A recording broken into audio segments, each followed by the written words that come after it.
hasil pemilihan gubernur dan wakil gubernur daerah khusus Jakarta tahun 2024.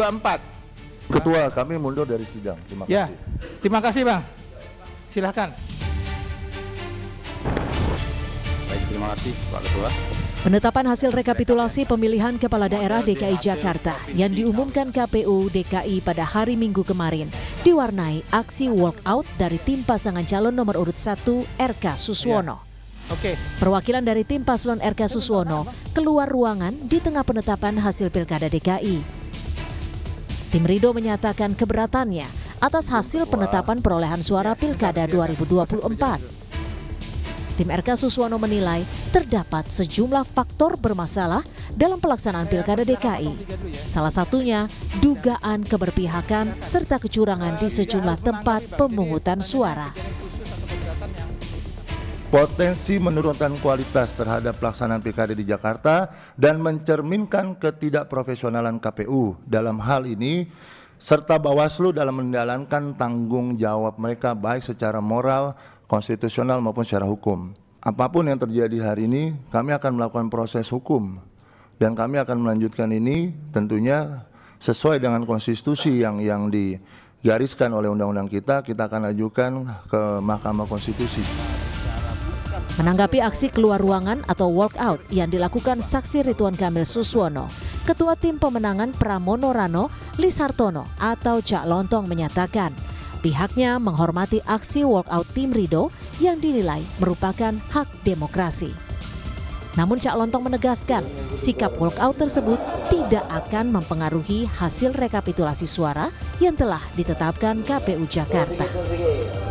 Terkait dengan walkout tadi ya, tentunya kami dari pasangan 03 menghormati hak demokrasi dari saksi-saksi paslon 01 dan 02. Tetapi seperti yang kita ketahui pada proses rekapitulasi provinsi yang dilakukan oleh KPU daerah khusus Jakarta tadi, bahwa proses walkout atau juga mungkin tidak menandatangani itu sama sekali bukan hal yang mempengaruhi keputusan dan hasil yang ditetapkan oleh KPUD Jakarta.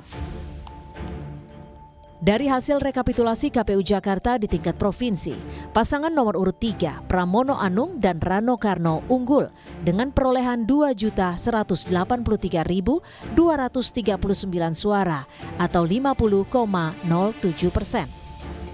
Pasangan Ridwan Kamil Suswono mengumpulkan total suara 1.718.160 suara atau memperoleh 39,40%.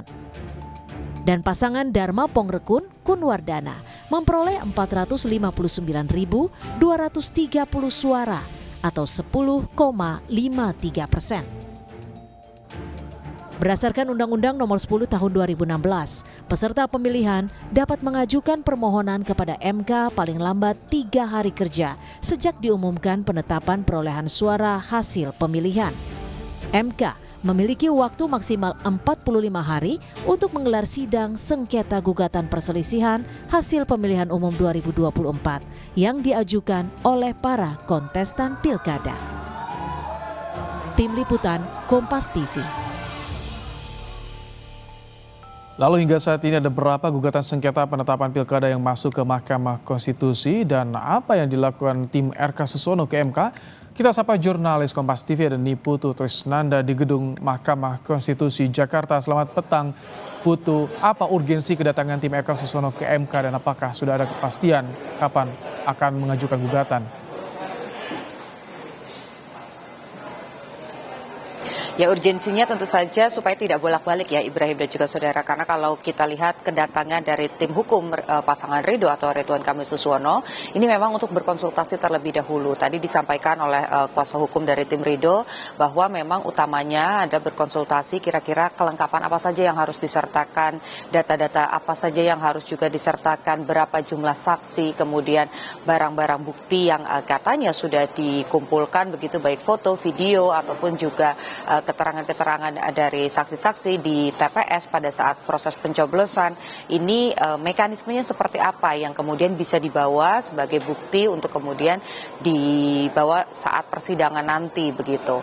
Nah, kemudian yang dilakukan tadi memang selain soal persyaratan yang dilakukan dalam konsultasi yang digelar antara tim kuasa hukum Ridwan Kamil Suswono dan juga dari Mahkamah Konstitusi adalah berkaitan dengan kapan tenggat waktu maksimal kubu Ridho ini bisa mengajukan pendaftaran permohonan. Karena sesuai juga dengan aturan yang berlaku, ini juga tadi disampaikan oleh Ketua dari Mahkamah Konstitusi bahwa pihak yang bersengketa atau merasa tidak puas dengan hasil pemilu kada kepala daerah ini memiliki waktu 3 hari maksimal, 3 hari waktu kerja, begitu hari kerja untuk melaporkan hal tersebut dan menggugatnya ke Mahkamah Konstitusi. Jadi mengingat kemarin sudah diumumkan hasil rekapitulasi di tingkat provinsi berjenjang di tanggal 8 Desember, maka kubu Ridwan Kamil dan juga Suswono ini punya waktu maksimal sampai dengan hari Rabu besok sebelum pukul 12 malam atau tepatnya 23.59 waktu Indonesia bagian Barat. Nah, tadi yang disampaikan memang persiapan dari Ridho ini sudah 97%, saksi sudah disiapkan meskipun tidak disebut ya siapa-siapa saja, jumlahnya berapa, kemudian juga sudah ada bukti-bukti yang disiapkan juga, memang sudah 97%, tapi tinggal menunggu arahan dari Ketua Tim Ses, yakni Ahmad Riza Patria. Jadi kita masih menanti kira-kira kapan tepatnya, karena sampai dengan hari ini sudah ada 158 permohonan yang masuk ke Mahkamah Konstitusi. Apakah nanti akan bertambah dan salah satunya adalah pasangan Ridwan Kamil Suswono, kita harus nantikan. Di satu sisi, kubu Pramono Anung juga sudah siap, karena yang digugat Ridho bukan hanya KPU tapi juga pihak yang menang, yakni Pramono dan juga Rano Karno, sehingga tim hukum yang dikepalai oleh Todung Mulya Lubis juga sudah disiapkan untuk menghadapi persidangan nanti. Ibrahim. Baik, terima kasih Niputu Trisnanda untuk laporan Anda langsung dari Gedung Mahkamah Konstitusi di Jakarta.